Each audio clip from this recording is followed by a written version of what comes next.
नमस्कार दोस्तों। एक नई लर्निंग के साथ हाजिर हूं और आज की इस लर्निंग में कुछ नई कंपनी की हम चर्चा नहीं करेंगे। एक पुरानी कंपनी की चर्चा करेंगे। जिस कंपनी की चार्ट को आप देखेंगे तो मैं ये कह सकता हूं कि चार्ट अभी फिलहाल एक लेवल के आसपास खड़ी इसलिए हो पा रही है क्योंकि मार्केट में एक अननेसेसरी का मार्केट को बूस्ट किया गया था। ऐसा ही आंकड़ा की बात करेंगे जो कंपनी रिलायंस से बड़ा ताल्लुक रखता है। रिलायंस अर्थात रिलायंस इंडस्ट्रीज की बात कर रहा हूँ। जो लोटस चॉकलेट है वो कंपनी किसकी है पता है ना? वो है रिलायंस की। और इसका मैंने पहले भी एक बार स्टडी किया था। शायद जून जुलाई की बात होगी उस टाइम पे, शायद ये कह सकता हूँ कि जून जुलाई के आसपास में स्टॉक में नियरली करीब मैं उसका जो लेटेस्ट मेरा लर्निंग था वो मैं आई बटन में लगाऊंगा। आप एक बार चेक करके देखना यदि मैं कुछ गलत कहूँ तो। शायद मैं ये कह सकता हूँ कि इस कंपनी पे मैंने स्टडी जब किया था तो नियरली टाइम फ्रेम की बात होगी 18 जुलाई के आसपास।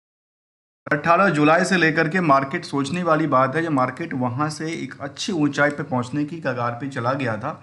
आज भी ऊपरी सतह पे कंपनी का कामकाज होता नजर आता है, लेकिन उस सतह की बात किया जाए तो इसमें कुछ बड़ी मोमेंटल के बाद अक्सर प्रॉफिट बुकिंग होता है, तो वो ऐसा देखने को मिला। अब आगे की क्या कहती है कंपनी को लेकर के, आज के हम रिव्यू पार्ट्स में इस कंपनी के बारे में दोबारा चर्चा करेंगे। क्या क्या एक्सपेक्टेशंस है मार्केट को लेकर के, क्या मार्केट सोचती है इस कंपनी को लेकर के, और क्या एक्सपेक्टेशन के बेसिस पे जो ग्रो रेट कहती है, चाहे वो स्टॉक मार्केट के बिजनेस को लेकर के हो जहां पे हम ट्रेडिंग की बात करते हैं, और अदरवाइज कंपनी का कारोबार से क्या होने वाला है। दोस्तों, फेस्टिवल का सीजन चल रहा है और इसका भी जो फेस्टिवल के सीजन में चॉकलेट की कारोबार होती है ना, काफ़ी ज़्यादा बढ़ जाती है क्योंकि बच्चे को चॉकलेट काफ़ी पसंद होते हैं और बच्चे को चॉकलेट ही चाहिए होता है, जिसका नाम है, फिलहाल हम जियो चॉकलेट बोल दीजिए या आप लोटस चॉकलेट के नाम से चलिए। प्रयास करते हैं समझने को लेकर के, जहां पे कंपनी में अभी तक कंपनी एक जो आरओसी की बात करें, जो आरओसी की बात, दोनों बिल्कुल सरेंट बैठी है। बुक वैल्यू करीब 30 रुपये के आसपास का आंकड़ा आता है। इंट्रिंसिक वैल्यू भी बिल्कुल सरेंट बैठी है, अर्थात इनके पास एसेट्स है या नहीं है इसको तो हम बाद में क्या करेंगे, एक रिकंसलेशन करेंगे जो हमारा अक्षर पार्ट होता है, जिसके लिए हम कहते हैं कि आर टू आर को हमेशा देखना चाहिए। आर टू आर में तीन तरह के एस्पेक्ट की चर्चा होती है। दो एस्पेक्ट तो ये देखा जाता है जो कंपनी का कारोबार कैसा है। कंपनी के कारोबार के बेसिस पर यदि कंपनी कुछ अर्निंग करती है, अपने निवेशकों को कुछ देती है नहीं देती, इसको कहते हैं रिस्क टू रिवार्ड। तीसरी बात करते हैं स्टॉक मार्केट का रिएक्शन को लेकर के, आपस में दोनों को क्या करते हैं हम लोग, इसको रिकंसलेशन करते हुए मैच करने का प्रयास करते हैं। आखिर एक ही दिशा में चल रही है या दोनों की दिशा बिल्कुल डिफरेंट तो नहीं चल रही है। जहाँ पे कंपनी की तरफ देखा जाए तो जो स्टॉक का पी कहता है, सोचिए इसके अकॉर्डिंगली ये कह सकते हैं करीब करीब 5 गुना से ज़्यादा है। अर्थात ये जो प्राइस है फिलहाल 1800 के आसपास, क्या अंदर over valued over weightage price है? और यदि ये इसके इंडस्ट्रियल के बाकी कंपनी से 5 गुना ज़्यादा है, क्या ये 5 गुना टूट सकता है, या कुछ बड़ी हस्ती की कंपनी होने की वजह से इनमें अपर टू अपर लगती है या लोअर टू लोअर लगती है?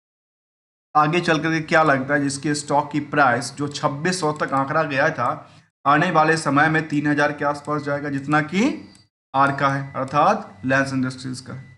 क्या ऐसा पॉसिबल है? बट बड़े मार्केट क्या अपना जाए, लेकिन क्या प्राइस 3000 के आसपास टच कर सकती है? चलिए इनको कड़ी को समझने के प्रयास करेंगे, या फिर ऐसा तो नहीं कि ये 1500 पे आके अटक जाएगा।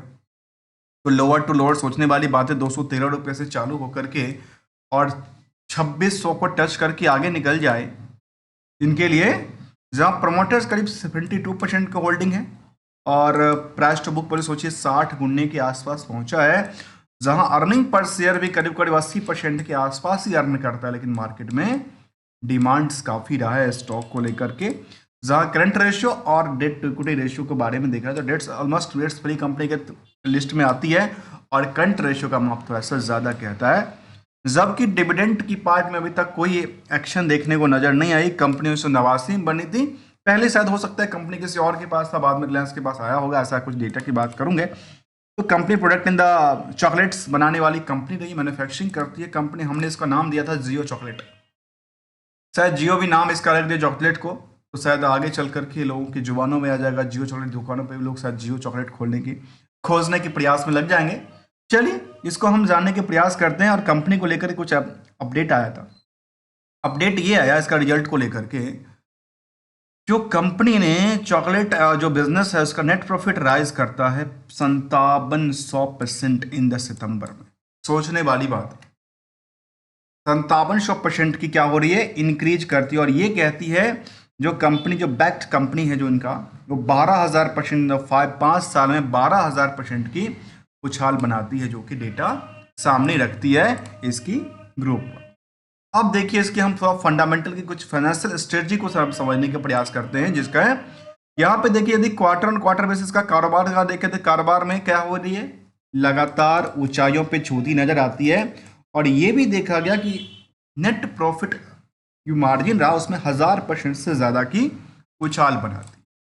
साल दर साल की यदि बात किया जाए, जिस लेवल से इनका क्वार्टर ऑन क्वार्टर बेसिस का डेटा था, वैसे ही 23 से लेकर के 24 में एक लंबी ऊंचाइयों को टच करती नजर आती, 200% से ज्यादा का उछाल बनाती है। अब सोचिए कंपनी में चार्ट बढ़ी तो चार्ट में उतना ज़्यादा इशू नहीं था, जितना चार्ट के बेसिस पे हम ये देख सकते हैं कि जिस लेवल से चार्ट बढ़ती नज़र आ रही थी ना, उसी लेवल से इनका परफॉर्मेंस भी बढ़ती नजर आती है, इसकी प्रॉफिट। अब देखिए इसका जून का भी सर उन्होंने रिजल्ट को लेकर कहा है, तो जून को रिजल्ट का अपडेट भी हम देखेंगे, क्या सितंबर का रिजल्ट क्या देती है, क्योंकि यहाँ तो कहती है सितंबर को रिजल्ट को लेकर के जो 5700% का इनका रेज करती नजर आती है। तो चलिए इसके लिए रिजल्ट कंपनी ने दिया है नहीं दिया, इसके हम प्रति एक एक चीज़ को समझ जाएंगे। पहली कड़ी में जब हमने वहां पर देखा, वहां तक तो कंपनी का क्या था, अच्छा खासा ग्रो की बात करी, और लास्ट में कहते हैं कि 5700% के आसपास की उछाल बनाती। और जून तक के डेटा में लगातार क्या हो रही है, वृद्धि देखने को मिलता है। जहाँ पे प्रॉफिट कुछ नहीं था, वो 10 करोड़ की प्रॉफिट बनाती है। एक चॉकलेट मैन्युफैक्चरर्स कंपनी, केवल और केवल क्या है इनके पास, केवल और केवल चॉकलेट इंडस्ट्रीज है, इंडस्ट्रियल चॉकलेट बनाती है कंपनी। इसके अलावा देखा जाए तो क्या कहती है, मैस है, पाउडर्स हैं, चॉकलेट चोको पेस्ट हैं, डेकोरेटिव्स हैं। इसके अलावा देखा है इनके पास ब्रांड है, क्रंचलेस करके ब्रांड्स इनके पास आती हैं। इसके अलावा देखा जाए तो उनकी प्रोडक्टिविटीज़ के अंदर और ढेर सारे इनके पास चॉकलेट्स और ब्रांड्स की बात करती है, जहाँ पे इनकी वेबसाइट्स पे अवेलेबल्स निकल के आती है प्रोडक्टिविटी को लेकर। कुछ चीज़ों को और समझने वाली बात है, जो कंपनी का जो आगे आने वाले समय में ग्रोथ लेवल की बात किया जाए, जो कि लगातार वैसे भी डिमांड में होती है, हर घर के लिए की पसंद होती है, ज़रूरत होती है, पसंद की आजकल ज़रूरत बन गई है। यहाँ पे कंपनी ने अपने ग्रोथ लेवल को ये दर्शाया कि हमारे year on year basis growth level ये बनाती है, नज़र आई है, जो कि हमने यहाँ पे ईयर ऑन ईयर बेसिस का डेटा को चेक किया।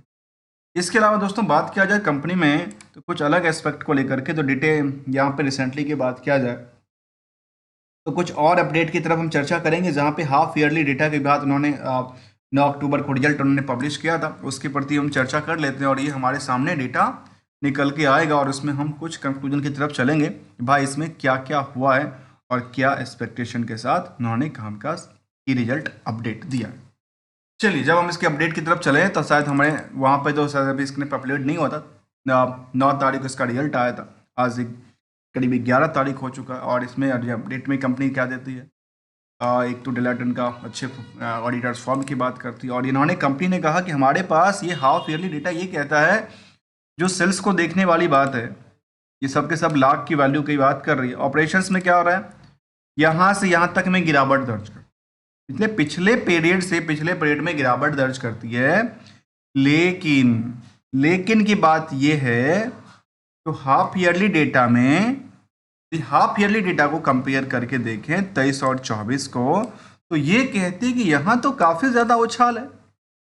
और ये उछाल के बाद 5700% के आसपास की बात कर रही है, यही डेटा की बात कर, जहां पे इनकी कंपनी में चाहे वो अभी फिलहाल यहाँ पे क्या देखने को मिला, सितंबर तक की ये कंसोलिडेटेड डेटा कहती है, जो बैलेंस शीट फिगर है इसके लिए भी इन्होंने अपडेट किया। और मुझे अच्छा लगा जो बैलेंस शीट फिगर भी कंपनी अपडेट कर रही है। और यहाँ पे ये देखने को मिला कि इनके पास मार्केट में जो ट्रेड रिसीवेबल्स रहा वो भी काफ़ी ज़्यादा बड़ा है कंपेरिजन टू प्रीवियस पीरियड से। लेकिन कुछ एस्पेक्ट को और समझा जाए, जो कि मार्च से लेकर के अभी तक की डेटा की बात किया जा रहा है, उसमें उन्होंने सेल्स को क्या किया, सेल्स में लगातार कई गुने की बढ़ोतरी हुई, कहती नहीं 400 करोड़ से ज़्यादा की सेल्स में बढ़ोतरी होती है फ्रॉम द किस चीज़ को लेकर के, इनको सॉरी प्लांट एंड इक्विपमेंट को लेकर, अर्थात कंपनी अपनी प्लांट्स को लेकर के इंक्रीज करती है। इसके अलावा बात किया जाए तो इनकी सेल्स पार्ट को लेकर मेन फोकस किया जाए तो शायद ये कह सकते हैं कि यहाँ पे सेल्स में जून से लेकर के यहाँ तक तो बड़ी गिरावट दर्ज करती है, लेकिन इसके अकॉर्डिंगली यदि हम सर्च करते हैं तो ये कहती है करीब करीब 3 गुने से ज़्यादा बढ़ जाती है। ये इनके लिए कुछ अच्छी बात निकल के आती है। इसके अलावा देखा जाए कंपनी को लेकर के तो कुछ और एस्पेक्ट की तरफ चर्चा करें तो शायद कह सकते हैं इनके पास क्या कैश वगैरह पड़ा हुआ है, कहते हैं बिल्कुल इनके पास कैश भी अच्छा खासा, बड़ी कंपनी के होने के बाद उनके पास कैश कुछ चिंता तो है नहीं। ये इनका डेटा निकल के आई थी। चलिए इन्हीं डेटा के बेसिस पे थोड़ा और समझने के प्रयास करते हैं, जहाँ पे हमने पार्टों को देखा और यहाँ पे शायद ये फिलहाल के लिए मुझे लगता है यूजलेस होगा। सितंबर का शायद उन्होंने प्रमोटर्स और किसकी पास कितना होल्डिंग उन्होंने जिक्र नहीं किया है। कंपनी फिलहाल देखा जाए तो जब से मुझे लगता है कि रिलायंस ने कब से इस कंपनी को लिया था अपने पास, मैं ज़रा चर्चा करूँ तो रिलायंस ने इसको लिया था करीब जून 23 में कंपनी को टेक ओवर किया था, शायद ऐसा ही डेटा की बात करते हैं। उससे पहले कंपनी राकेश परेजर्स के पास 28% होल्डिंग, तो उनकी होल्डिंग से शिफ्ट करके इनके पास चला गया, बाकी सारे होल्डिंग इनके पास चली गई। तो सबके सब मतलब ये देखोगे रिलायंस ने जून 23 में कंपनी को एक्वायर किया और जून 23 के बाद सोचिए 1 साल के दौरान में कंपनी ने कहां से कहां अपनी उछाल की कामयाबी हासिल की और अभी तक कंपनी में FI/DI बिल्कुल नहीं है। सोचिए जब जिस दिन FI और DI इस कंपनी में इंटर करती है, सोचिए जो प्राइस है आज 2600 के आसपास, 17 या प्राइस की बात कर रहे थे कितने के आसपास, 1700 के आसपास, जो हायर 2600 तक गया था, ये स्टॉक की प्राइस सीधे डबल से ज़्यादा हो जाएगी। जो मैंने कहा कि 300 के आसपास जाएगी, 3000 के आसपास, तो ये लगता है कि आने वाले समय में हो सकता है कि उससे ज़्यादा भी निकल जाए, क्योंकि अभी तक इसमें FI/DI नहीं है। और जैसे ही कुछ FI/DI की भूमिका बढ़ेगी तो शायद और भी बूस्ट कर सकता है, जहाँ पे निवेशक भी तादाद काफ़ी ज़्यादा नहीं है। अभी तक निवेशक करीब 12,000 लोग ही इंटरेस्टेड है कंपनी में, ये ऐसा डेटा की बात करते हैं। और कंपनी को बिजनेस बढ़ाने के लिए कंपनी और कर सकती है, जो मार्केट से कुछ और फंड रेज करेगी QIP के थ्रू, यार कुछ कर सकती है, क्योंकि उसके बाद QIP का आएगी तो मतलब मार्केट में क्या होगा, एक नई पहचान बनेगी कंपनी को और दोबारा मार्केट में अपने लिए एक जगह बनाती हुई नजर आ सकती है, जिसके बारे में हमने आज की लर्निंग में समझने का प्रयास किया दोस्तों, जिसका नाम था, इसके पीयर्स में देखा है तो वरुण बेवरेज, हटसन्स, बिकाजेस, LT फूड्स जैसे कंपनी जो शामिल है, हो सकता है इन सभी कंपनियों को आगे आने वाले समय में इनको पछाड़ती हुई नजर आ सकता है, किसके हिसाब से, मार्केट के ऊपर। आज के टाइम की डेटा की बात किया जाए तो सर P आंकड़ा ये कहता है जो काफ़ी ज़्यादा यहाँ पे भीड़ अभी भी हो चुका है comparison to the P ratios as per the Varun beverage, as per the Bikaji's and the other companies. हमने आज की लर्निंग में थोड़ा सा पार्ट्स को समझने का प्रयास किया लोटस को लेकर के। अब समझने की बात करेंगे कंपनी का रिवार्ड को लेकर के। दोस्तों रिवार्ड क्या कहती है कंपनी को लेकर, रिवार्ड की बात किया जाए तो कंपनी अपने निवेशकों को कुछ रिवार्ड देती है कभी, फिलहाल तो मुझे लगता है थोड़े दिन से पल्ले इनके पास आई है, इनके पल्ले में आई है, कुछ देने वाली है कि नहीं, तो अब लगता है कि कुछ ना कुछ देगी, हो सकता है। फिलहाल स्टैंडर्ड लोन डेटा के बेसिस पे देखा जाए तो अभी तक यहाँ पर डेटा अपडेटेड नहीं हुआ है, ये अभी वहाँ पर डेटा रिसेंटली अभी अपलोड ही हुआ था, इसलिए यहाँ पे इसको शायद छोड़ा जा सकता है। और इसके जो पीयर्स कंपनी में यहाँ पे देखा गया उसमें नेस्ले इंडस्ट्रीज है, यदूस वेलनेस है। क्या लगता है जो जो नेस्ले की मार्केट है उसको कैप्चर करके आगे निकल जाएगी, पॉसिबिलिटी है, ऐसा हो सकता है। अभी इसकी पूरे के पूरे मार्केट स्टैंडर्ड लोन डेटा काफ़ी कम है, लेकिन आने वाले समय में ऐसा हो सकता है कि इनको भी ये क्या करें, टक्कर दे पाए, क्योंकि इनके पास फंड की कमी नहीं है, मार्केटिंग की कोई कमी नहीं है, स्ट्रेटजी की कोई कमी नहीं है। इस तरह के कंपनी के बारे में हमने आज समझने का प्रयास किया, लेकिन लोअर सर्किट के साथ कंपनी का कारोबार हुआ। क्यों कारोबार हुआ, इसके प्रति भी एक सेंटिमेंटल था। सेंटिमेंटल क्या था, जो उन्होंने ये दर्ज किया कि हमारा सेल्स जो पार्ट था कंपेरिजन टू द पिछले क्वार्टर से सेल्स गिरा हुआ था, जून से सितंबर में सेल्स गिर गया। इसके हासिल से क्या हुआ, इनकी जो चार्ज अदर बढ़ गया और जो नेट प्रॉफिट था वो करीब करीब कह सकते हैं कि 30% के आसपास में गिरावट करती है फ्रॉम द क्यू बेसिस पे। बट यदि वाई बेसिस पे चेक करके देखेंगे तो शायद ये कह सकते हैं जो सितंबर 23 के आंकड़ा का जो 22 करोड़ का आंकड़ा था वो 700 करोड़ का 703 लाख का प्रॉफिट बनाती है, मतलब काफ़ी क्या हो रही है, इंक्रीज करती हुई नजर आती है। तो आगे आने वाले समय में हो सकता है मार्केट इनके लिए और उछालता बना सकता है। दोस्तों हमारे साइड से किसी भी कंपनी को लेकर के, भले वो बड़ी इंडस्ट्रियल की कंपनी हो, छोटी कंपनी हो, या पेनी स्टॉक हो, मल्टीवेव, कोई भी रिकमेंडेशन या एडवाइजरी की बात बिल्कुल शामिल नहीं है। ओनली और लर्निंग पॉइंट ऑफ व्यू से हम इसको समझने की प्रयास करते हैं। जहां रिस्क टू रिवार्ड के अलावा रिस्क टू रिटर्न में कंपनी पिछले 6 महीने में 400% की उछाल दिया है। जबकि यहां से आप चर्चा करें, हम जब स्टडी किया था जुलाई के दौरान में, तो वहां से लेकर के ये कह सकते हैं कि ये मार्केट में करीब करीब 600 650% का उछाल दे चुका है। और फिलहाल मार्केट ने एक निचली लेवल पे आने के बाद दोबारा स्थिरता बनाने की कामयाबी में हासिल होती नजर आती है, जिसका नाम था कंपनी लोटस। मैं इसको कहता हूँ जियो चॉकलेट। चलिए दोस्तों, मिलते हैं अगले कड़ी में, जहाँ पे कुछ और एक्सपेक्टेशन के साथ, कुछ नई कंपनी के साथ मिलते हैं। तब तक के लिए thank you and enjoy it.